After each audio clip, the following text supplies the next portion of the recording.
Ayon sa aklat ng pahayag, darating ang malawakang relihiyosong panlilinlang at paglala ng kawalan ng batas, kasabay ng mga digmaan na hahantong sa isang huling malaking tunggalian. Uuga ang daigdig sa sunod-sunod na sakunang likas, tagutom, salot at malalakas na lindol, samantalang magaganap ang mga tandang kosmiko, pagdidilim ng araw, buwan at mga bituin. Magpapatindi ang pag-uusig at may mga martir na maninindigan sa pananampalataya. Ingatan naman ng Diyos ang isang tapat na natitirang mula sa Israel habang lumilitaw ang isang makapangyarihang pinuno, ang halimaw, na karaniwang tinatawag na Antikristo, na sasambahin ng marami ngunit sa bandang huli tatalunin ni Kristo sa kanyang pagbabalik.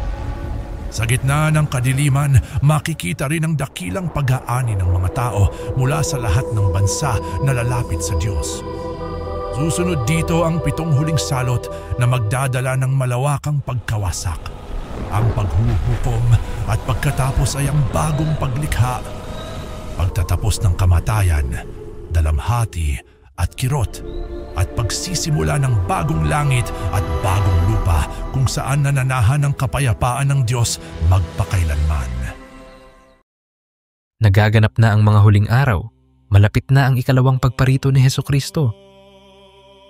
Sa loob ng napakaraming salinlahi, umaalingaw-ngaw ang iisang tanong: totoo ba ang malapit na ang wakas? Sa paglaho ng araw sa kanluran at sa katahimikan ng gabi, tila naririnig ng puso ang paanyayang matagalan ng binigkas ng Panginoon, magbantay, maging handa at sumunod. Ang kwentong ito ay isang malinaw at tapat na paglalakbay sa sinasabi ng banal na kasulatan tungkol sa mga huling araw at sa nalalapit na pagbabalik ng Panginoong Hesukristo. Walang idadagdag na alamat, walang sabayang tsismis. Tanging ang salita ng Diyos ang ating gabay at liwanag. Ito ang nilalaman ng isang video para sa YouTube, isang salaysay na dinisenyo para sa isip at puso, maunawaan, maramdaman at maisabuhay. Sa simula, alalahanin natin ang plano ng Diyos na nakalatag mula pa sa simula.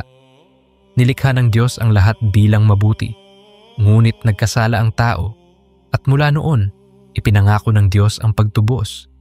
Ang pangakong iyan ay tumupad kay Jesus, ang Mesyas, na nabuhay, namatay at muling nabuhay para sa ating kaligtasan. Ang wakas na tinutukoy ng kasulatan ay hindi isang biglaang pagkapawi ng pag-asa, kundi ang kaganapan ng pangako, ang pagwawakas sa kasamaan at ang pagpasok ng katwiran sa kabuuan. Tulad ng sinabi ni Jesus tungkol sa mga tanda ng kaharian at ng katapusan, ang kanyang mga salita ay gabay sa ating pag-unawa.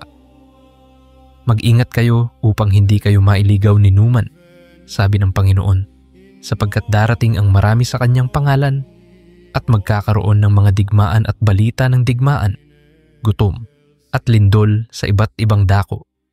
Ngunit paalala niya, ito'y simula pa lamang ng pagdaramdam. Mateo versikulo 24 talata 4, Mateo versikulo 24 talata 6, Mateo versikulo 24 talata 7. Sa ating panahon, madaling masilo ng takot at haka-haka. Ngunit ang salita ng Diyos ay hindi para magtulak sa atin sa pagkataranta. Ito ay inilaan upang magbantay tayo ng may pag-asa at kabanalan. Ipinangako ni Jesus na ang ebanghelyo ng kaharian ay ipangangaral sa buong sanlibutan bilang patotoo sa lahat ng bansa. At pagkatapos, darating ang wakas.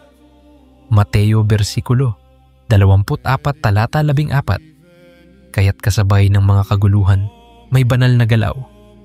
Ang mabuting balita ay patuloy na umaabot sa mga dulo ng daigdig.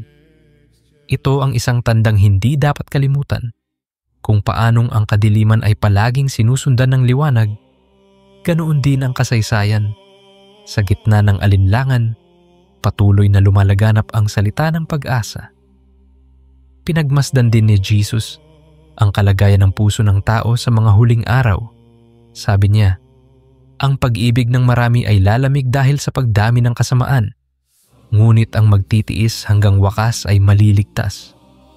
Mateo versikulo 24 talata 12. Mateo versikulo 24 talata 13. Ang hamon ay hindi lamang makakita ng tandang panlabas, kundi panatilihing mainit ang pag-ibig sa Diyos at kapwa. Ito ang diwa ng pagbabantay, ang puso na nakaangkla kay Kristo, umiibig ng totoo at namumuhay sa katotohanan. Inihalin tulad din ni Jesus ang kanyang pagbabalik sa mga araw ni Noe.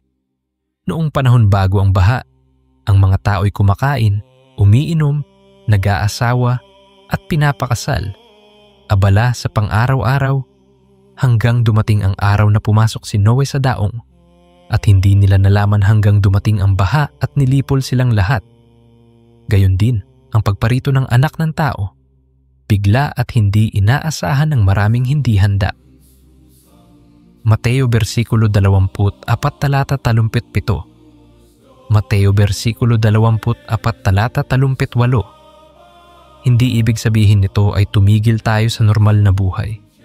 Sa halip, isabuhay natin ang normal na buhay sa loob ng kalooban ng Diyos, laging handa at matapat.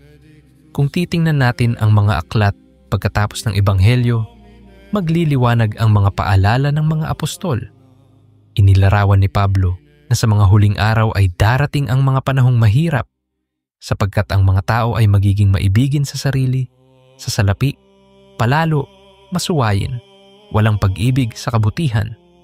2 Timoteo versikulo 3 talata 1. Hindi ito para tayo ay manghusga, kundi para tayo ay magsiyasat ng sarili. Ako ba ay nagiging tulad ng inilalarawan ni Pablo? Kung gayon, panahon na para magbalik loob at magpagal sa kabanalan, sapagkat tinawag tayo upang maging ilaw sa gitna ng lumalalang dilim. Sa ibang dako, pinaalalahanan ni Pedro na darating ang mga manunuya, nagsasabing, nasaan ang kanyang pangako? Subalit hindi nila naunawaan na ang Diyos ay matiisin. Ayaw niya na sino man ay mapahamak, kundi ang lahat ay makapagsisi. 2 Pedro versikulo 3 talata 3. 2 Pedro versikulo 3 talata 9. Ang pagkaantala sa pananaw ng tao ay hindi kapabayaan. Ito'y awa. Bawat araw na lumilipas ay paanyaya ng langit na magbalik loob. Bawat umaga ay pagkakataon upang lumapit kay Kristo at magbago. Ngunit hindi magpakailanman ang pagkaantala. Ipinahayag ng kasulatan na ang araw ng Panginoon ay darating na gaya ng magnanakaw. Unang Tesalonika versikulo 5 talata 2. 2 Pedro versikulo 3 talata 10. Ang larawang ito, magnanakaw sa gabi, ay hindi upang takutin, kundi upang idiin ang pagiging di inaasahan at kahalagahan ng pagbabantay. Walang nagsasabing, mamayang gabi, darating ang magnanakaw. Kaya't ang matalinong katiwala ay laging handa, hindi kampante sa pagtatago ng kayamanan sa lupa, kundi may mga mata na nakatuon sa kayamanang hindi nananakaw, ang pagsunod, pananampalataya at pag-ibig. Sumilip din tayo sa liham ni Pablo sa Tesalonika tungkol sa pagparito ng Panginoon. Ipinahayag niya na bababa ang Panginoon mula sa langit na may sigaw, tinig ng arkanghel at trompeta ng Diyos. At ang mga namatay kay Kristo ay unang mabubuhay. Pagkatapos, tayo namang mga nabubuhay ay aagawing kasama nila sa alapaap upang salubungin ang Panginoon sa hangin. At gayon, laging kasama ang Panginoon. Unang Tesalonika versikulo 4 talata 16. Unang Tesalonika versikulo 4 talata 17. Ang imaheng ito ay puno ng pag-asa, hindi pagkakawatak-watak, kundi muling pagsasama, hindi paglalaho ng saysay, kundi pagpasok sa kabuuan ng layunin ng Diyos. Sa liham sa mga taga-Korinto, sinabi ni Pablo na sa isang kisap mata, sa huling pagtunog ng trumpeta, ang mga patay ay babangong di nasisira at tayo ay babaguhin, sapagkat kinakailangang ang may pagkasira ay magbihis ng di nasisira at ang may kamatayan ay magbihis ng walang kamatayan. Unang mga taga-Korinto versikulo 15 talata 50. Unang mga taga-Korinto versikulo 15 talata 52. Ang gantimpalang ito ang nagbibigay tibay sa ating paglakad. Ang kabutihan ay hindi nasasayang, ang pananampalataya ay hindi nalilimutan, at ang pag-ibig ay hindi nagwawakas. Kapag ibinukas ang aklat ng pahayag, namamalas natin ang matitinding larawan, mga tatak, trumpeta, mangkok ng puot, na kumakatawan sa makatarungang paghatol ng Diyos sa kasamaan at sa ganap na pagtatagumpay ng kordero. Ngunit sa kabila ng mga larawang ito, patuloy na nangingibabaw ang isang mensahe. Si Jesus ang hari ng mga hari at siya'y babalik upang pagharian ang katuwiran. Nakita ni Juan ang langit na bukas at ang isang puting kabayo. Ang nakasakay dito ay tapat at totoo, humahatol at nakikipagdigma sa katuwiran, at sa kanyang balabal ay nakasulat, Hari ng mga hari at Panginoon ng mga Panginoon. Pahayag bersikulo 11 talata 11. Pahayag bersikulo 11 talata 16. Sa dulo ng aklat, naroon ang pangako ng isang bagong langit at bagong lupa kung saan hindi na magkakaroon ng pagluha o sakit. Pahayag bersikulo 2 talata 2. Pahayag bersikulo 2 talata 4. Huwag din nating kaligtaan ang propesya ni Daniel na nagbibigay ng tanaw sa mga kaharian ng sanlibutan at sa pagdating ng kaharian ng Diyos na hindi mawawasak. Sa panaginip ni Nebuchadnezzar at sa pangitain ni Daniel, ang kaharian ng Diyos ay tulad ng batong hindi kinuha ng kamay, nawawasak sa mga haliging bakal at luwad. Isang paalala na ang mga kahariang tao'y lumilipas, subalit ang kaharian ng Diyos ay nananatili. Daniel versikulo 2 talata 44. Daniel versikulo 2 talata 45. Ang Diyos ang Panginoon ng kasaysayan at walang kapangyarihan ng tao ang makasasawata sa kanyang plano. Sa gitna ng mga tandang ito, paano tayo mabubuhay? Una, panatilihin nating gising ang budhi at pusong mapagmasid. Magbantay kayo at manalangin, sabi ni Jesus, upang huwag tayong mabitag ng tukso at nang bigla ang pagdating ng araw na iyon. Mateo versikulo 25 talata 13. Lucas versikulo 20, 1 talata 36. Ang panalangin ay hindi pagtakas sa realidad. Ito ang pakikilahok sa gawain ng Diyos. Pag-amin ng kahinaan, paghingi ng tulong, at pagnanais na sumunod sa kalooban niya. Ikalawa, magpakatapat tayo bilang mga katiwala.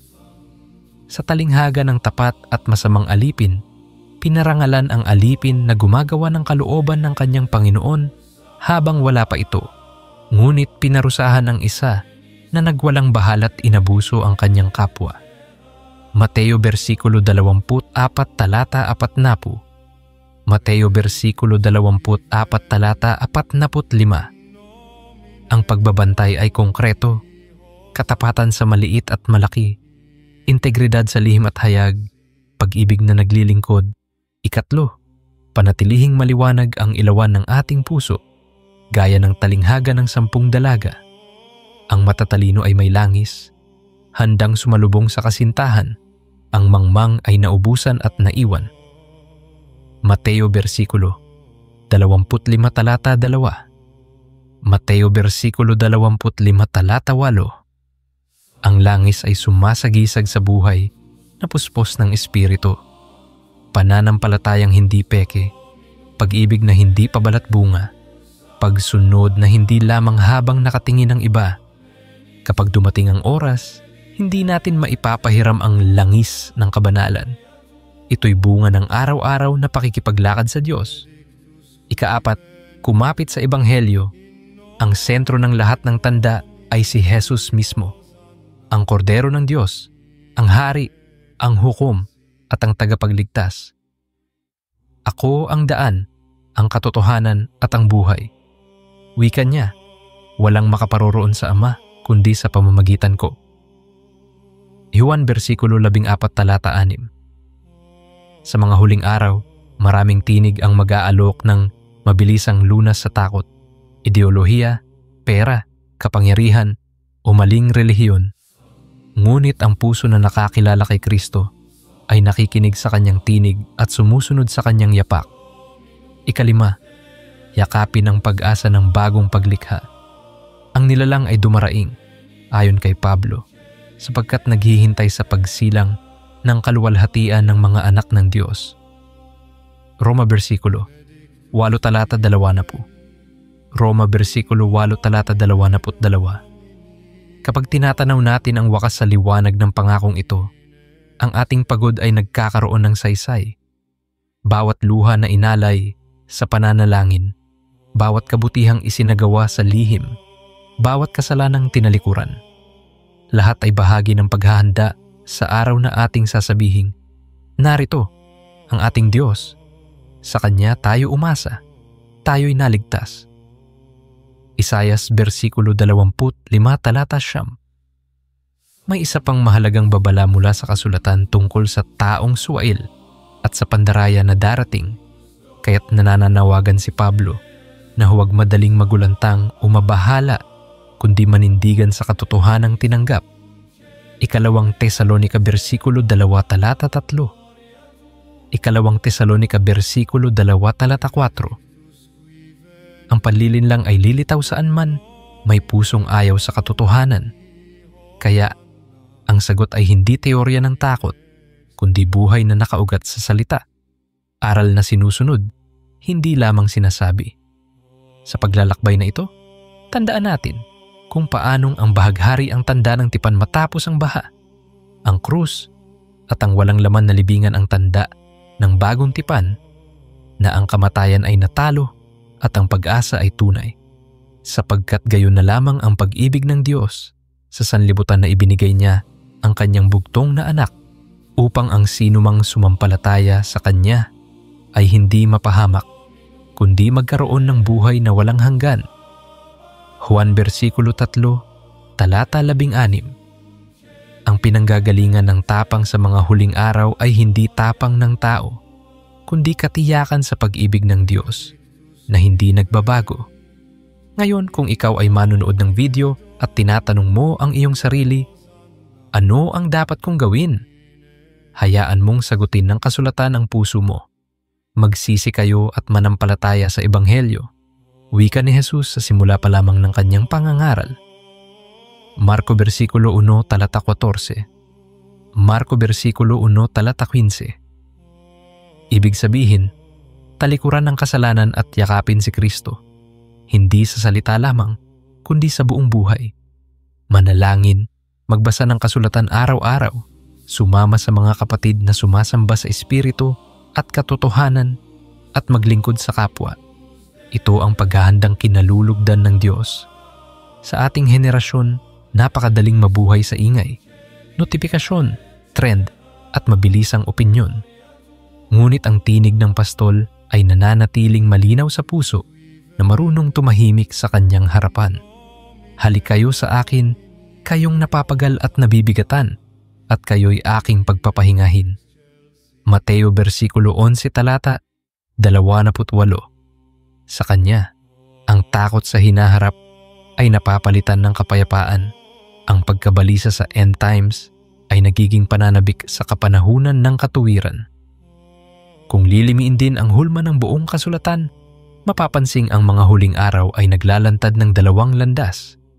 Ang landas ng pagmamataas at ang landas ng kababaang loob.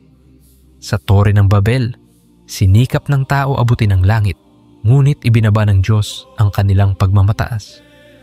Genesis versikulo 11 talata 4. Genesis versikulo 11 talata 7. Sa kabaligtaran, si Kristo, bagamat nasaan yung Diyos, ay nagpakababa, naging masunurin hanggang kamatayan.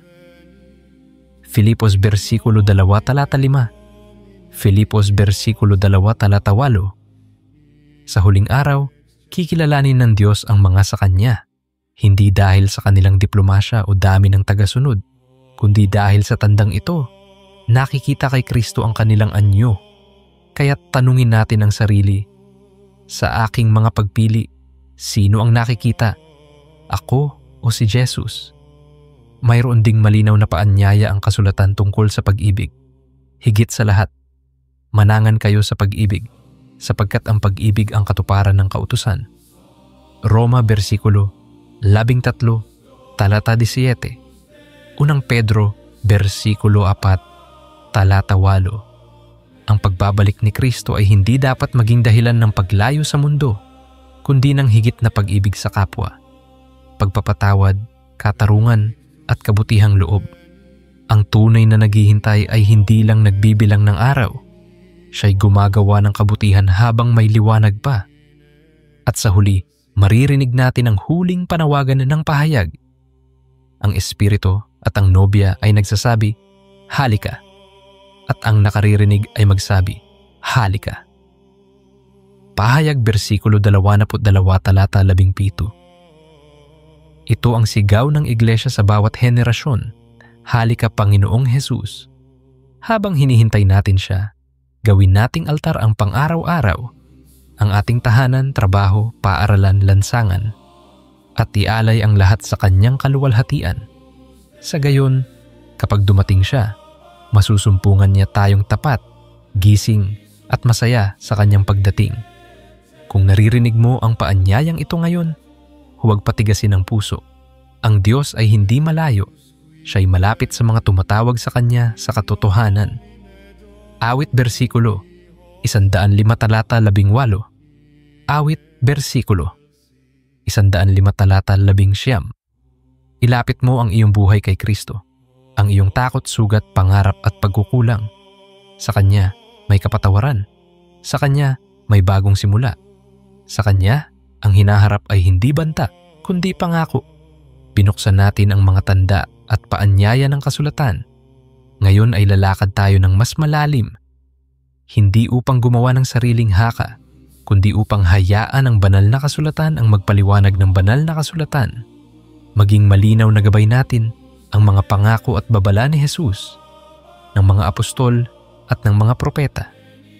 Ang wakas ay hindi lamang pagtatapos, kundi kaganapan, ang muling pagparito ng hari, ang ganap na paghahari ng katuwiran, at ang pagsasara ng kasaysayan sa ilalim ng liwanag ng Diyos. Kaya't kung tinatanong mo, paano ako mabubuhay ngayon? Ang sagot ay nasa salita. Magbantay, magpakabanal, maghintay na may pag-asa, at maglingkod na may pag-ibig. Ang unang pundasyon ng ating pag-asa ay ang malinaw na pangako na si Jesus ay babalik sa paraang hayag at tiyak. Matapos siyang umakyat sa langit, sinabi ng mga anghel sa mga alagad na ang Jesus na nakita nilang umakyat ay babalik din sa gayunding paraan. Ito ay hindi alamat. Ito ay patotoo. Gawa, versikulo 1, talata 11. Kaya't ang Kristiyanong naghihintay ay hindi pala isip na nababahala, kundi disipulong naglalakad sa katiyakan. Ang Panginoon na nagligtas at muling nabuhay ay darating muli upang ganap na tupdin ang kanyang mga pangako at gawin bagong lahat ng bagay. Hebreo versikulo 9, talata 28. Pahayag, versikulo 21, talata 4. Gayunman, binigyang diin ni Jesus na ang araw at oras ay hindi nalalaman ni numan. Kaya ang atin ay hindi kalkulasyon kundi katapatan, hindi panghuhula kundi pagbabantay. Kaya't magbantay kayo, wika niya, sapagkat hindi ninyo alam kung anong araw darating ang inyong Panginoon. At muli, kayo'y humanda. Mateo versikulo 24, talata 36. Mateo versikulo 24, talata 42. Mateo versikulo 20, 4, talata 44. Ang espiritual na gising, ang pusong may langis ng pananampalataya, ang siyang tanda ng tunay na paghihintay, hindi lang mata sa kalendaryo, kundi kamay na tapat sa gawain at tuhod na sanay sa pananalangin. Sa harap ng maraming tinig at mga mapanlinlang na pahayag, mariing binalaan ng kasulatan ang bayan ng Diyos na subukin ang lahat at humawak sa mabuti. Marami ang manlilinlang, wika ng apostol, at may darating na taong suwail na magtataas sa sarili at magtatanghal ng huwad na kapangyarihan. Unang Juan versikulo 2, talata 18. Ikalawang Tesalonika versikulo 2, talata 3. Ikalawang Tesalonica versikulo 2 talata 4. Hindi ito upang takutin ka, kundi upang paalalahanan. Ang pundasyon ng katatagan ay hindi ang dami ng alam sa mga teorya, kundi ang lalim ng kapit sa katotohanan ni Kristo. Ang puso na umiibig sa katotohanan ay hindi madaling tangayin ng hangin ng panlilinlang. Ikalawang Tesalonica versikulo 2 talata 10. Ipinahayag din ng pahayag ang isang panahong may puwersang ekonomiko at panlipunang presyon, ang tanda na itinatatak sa kanan o sa noo, kung saan ang mga tumatanggi ay hindi makabibili o makapagbibili. Pahayag versikulo 13 talata 16. Pahayag versikulo 13 talata 17. Ngunit bago tayo magtanong ng espekulasyon, pakinggan ang bigat ng diin ng kasulatan. Ang tunay na marka ay katapatan ng pagsamba. Kanino ka lumuluhod? Sa halimaw o sa kordero? Ang panawagan ay pagtiis ng mga banal, ang mga nag-iingat ng mga utos ng Diyos at may pananampalataya kay Jesus. Pahayag versikulo 14 talata 12. Sa dulo, ang tanong ay hindi koda kundi puso. Kanino ka tapat? At sino ang sinusunod mo sa araw-araw? Mahalagang tandaan na ang pagkilos ng Diyos ay hindi lamang paghatol, kundi pagliligtas. Bago dumating ang wakas, ang ebanghelyo ay maipangangaral sa lahat ng bansa. Isang misyong hindi tau-tauhan, kundi masiglang pagsunod ng iglesia. Mateo versikulo 24 talata 14. Kaya habang lumalalim ang dilim, lalong nagliliwanag ang lampara ng mabuting balita.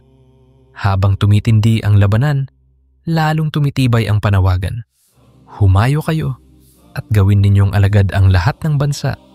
Taglay ang katiyak at presensya ni Kristo hanggang sa katapusan ng panahon.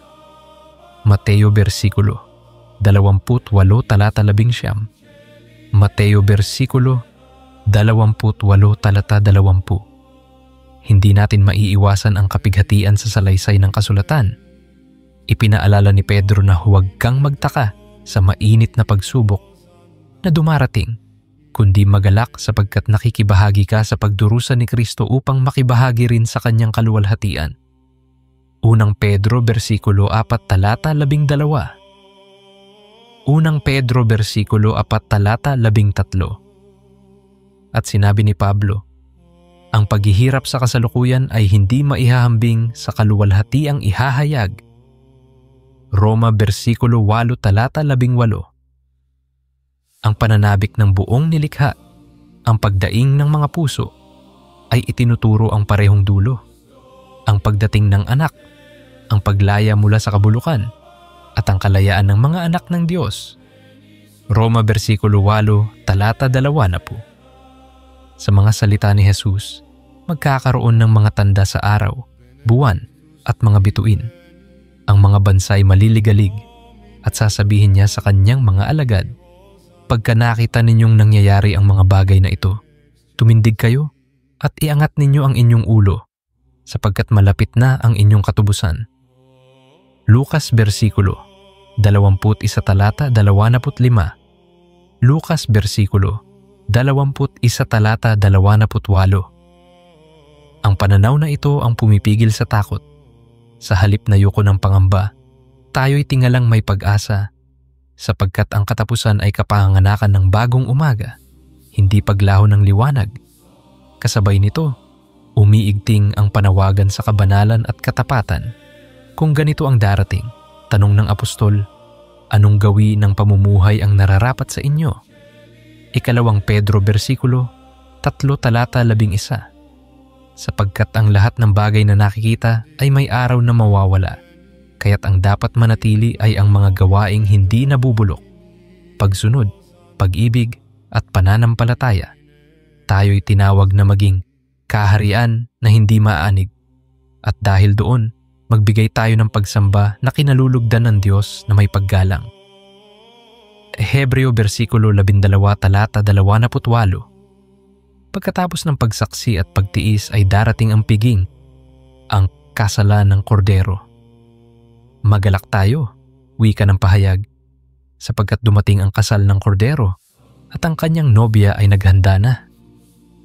Pahayag bersikulo 11 talata 7. Pahayag bersikulo 11 talata 9. Ang paghahanda ay hindi luho, kundi linis damit na puting lino na siyang matuwid na gawa ng mga banal.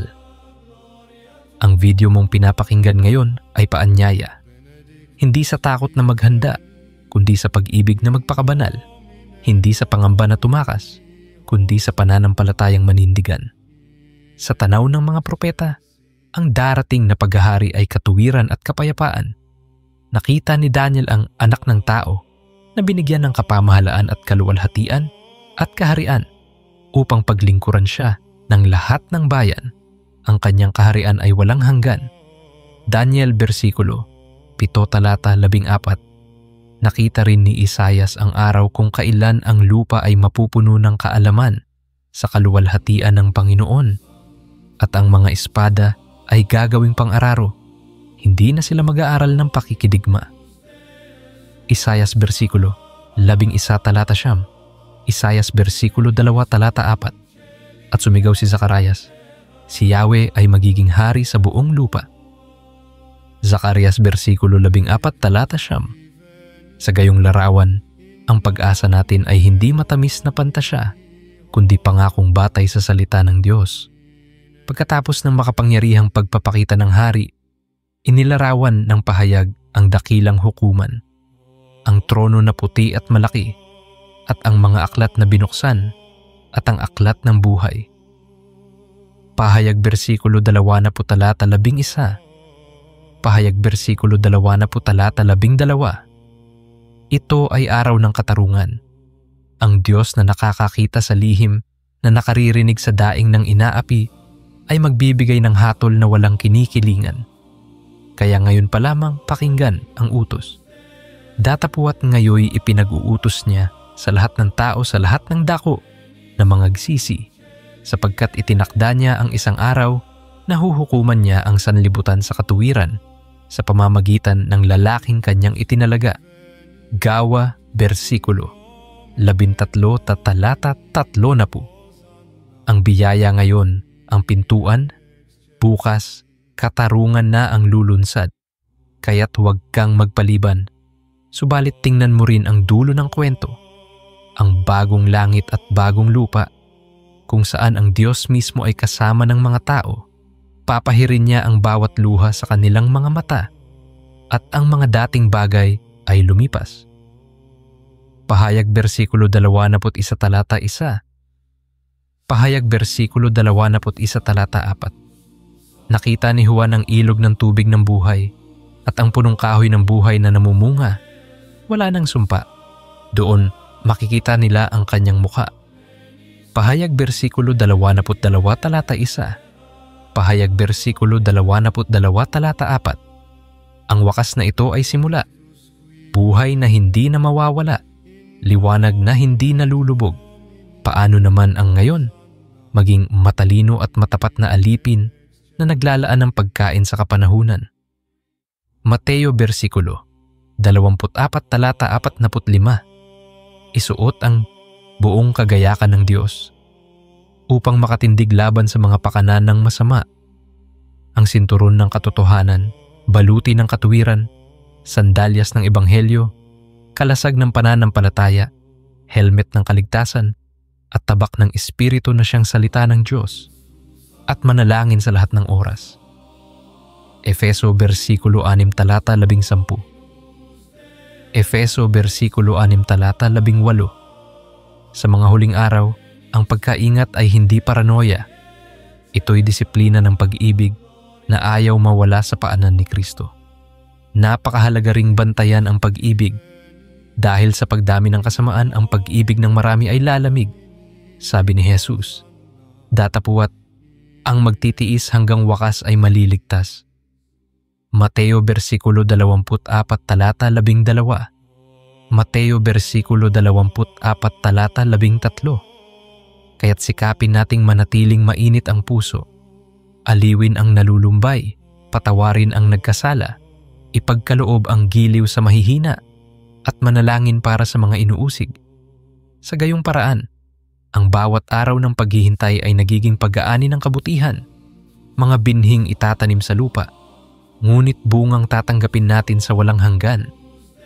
Sa gitna ng mga kaguluhan, huwag mong kalimutan ang impresensya ni Kristo sa kanyang bayan. Huwag mga bahala ang inyong puso, wika niya.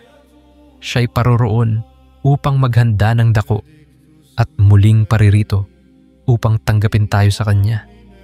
Juan versikulo 14 talata 1. Juan versikulo 14 talata 3. Ito ang nagbibigay lakas sa piling ng pangamba.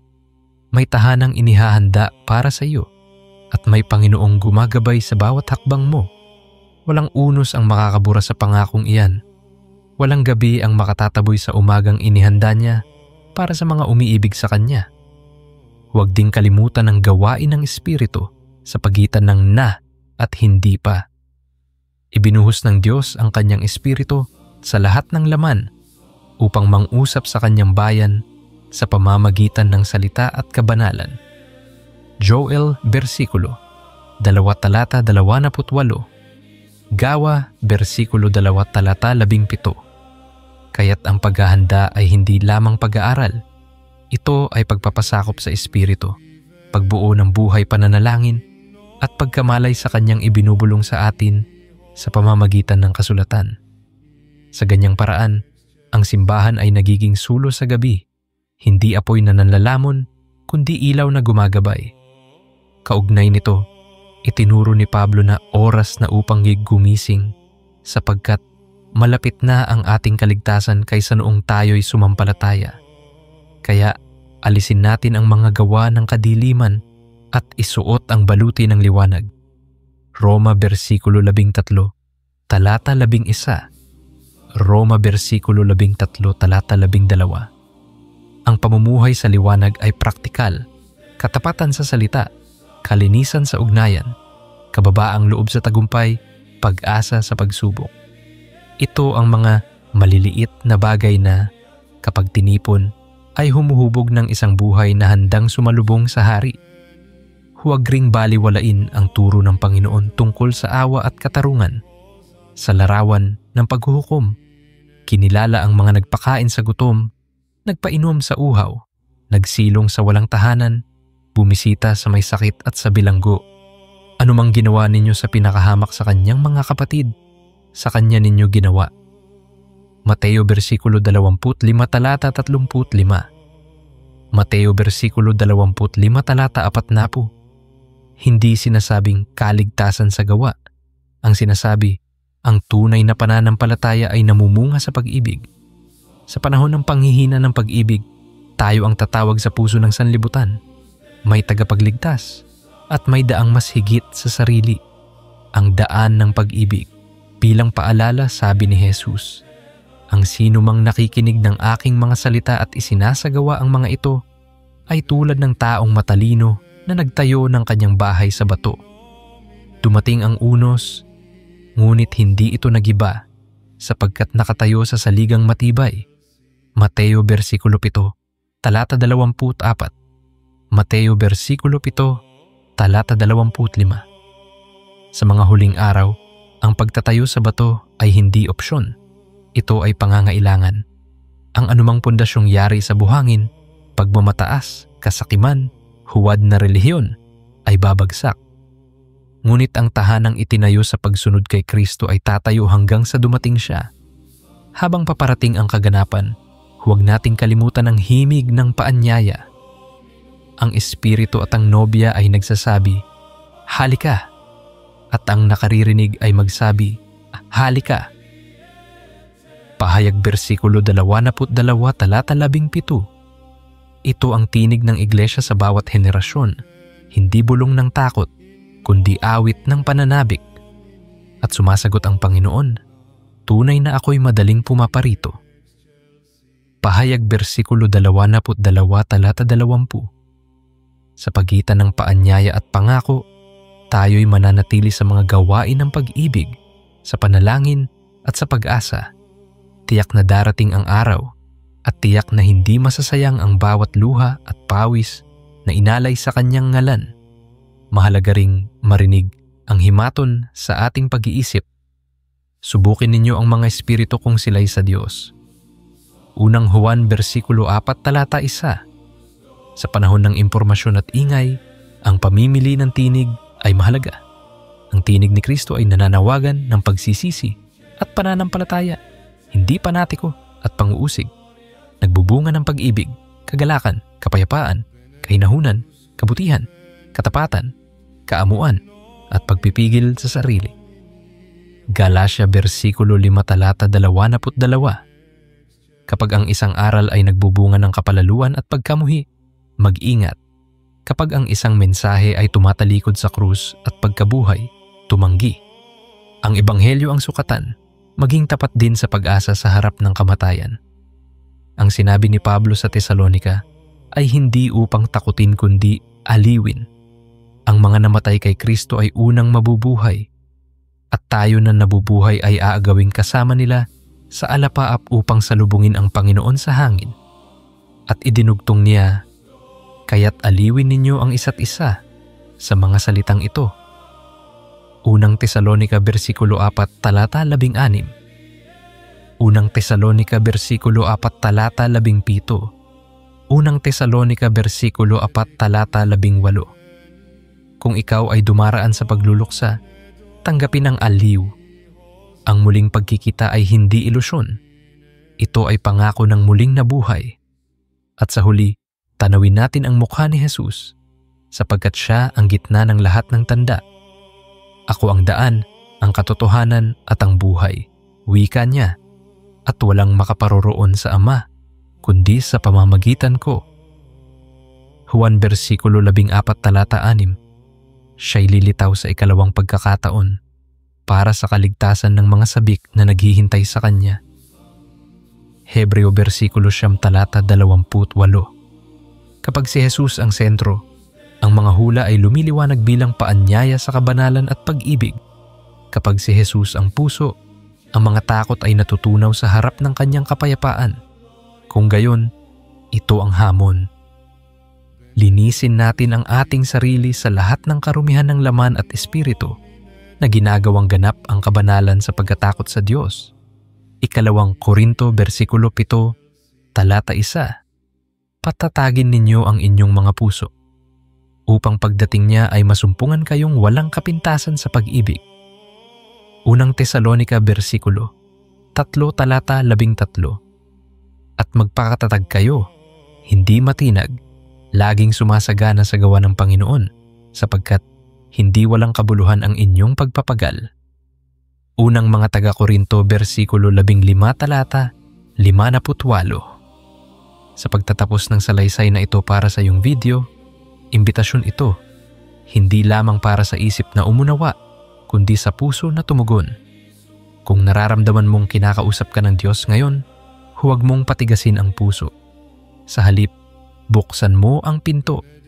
Sabihin mo, Panginoong Jesus, Ikaw ang aking Panginoon at tagapagligtas. Tinatanggap kita at isinusuko ko ang aking buhay sa iyo. Turuan mo akong magbantay at maglingkod habang hinihintay ang iyong pagbabalik. At habang isinasara mo ang video, pitpitin mo ang pangako. Ang biyaya ng Panginoong Jesus ay sumainyo. Pahayag versikulo 22 talata 21. Hanggang sa muli niyang pagpapakita, manatili tayong tapat, mapagkumbaba at masaya sa pag-asang ito. Siya na nagpapatotoo sa mga bagay na ito ay nagsasabi, tunay na ako'y madaling pumaparito. Pahayag versikulo 22 talata 20. At ang tugon ng ating puso araw-araw, halika, Panginoong Jesus. Pahayag versikulo 22 talata 20. Ngayon, isa pang huling paalaala para sa araw-araw. Hindi mo kailangang hulaan ang mga petsa upang mamuhay ng handa. Magbasa ng salita, manalangin ng may pananampalataya, makiisa sa katawan ni Kristo, mahalin ang kaawa-awang kapwa, at magpakatapat sa trabaho, pamilya, at komunidad bilang liwanag at asin. Mateo versikulo 5 talata 13. Mateo versikulo 5 talata 14. sapagkat sa bawat araw na ginugol sa kanyang presensya, nag-iipon ka ng langis sa iyong ilawan. At sa oras ng pagdating ng kasintahan, maririnig mo ang tinig, masok ka sa kagalakan ng iyong Panginoon. Mateo versikulo 25 talata 21. Sa ganyang pag-asa, humahakbang tayo, hindi pa atras sa takot, kundi pasulong sa liwanag, hanggang sumikat ang araw ng katuwiran sa ibabaw ng sanlibutan at sa ating mga puso. Malakias versikulo 4 talata 2.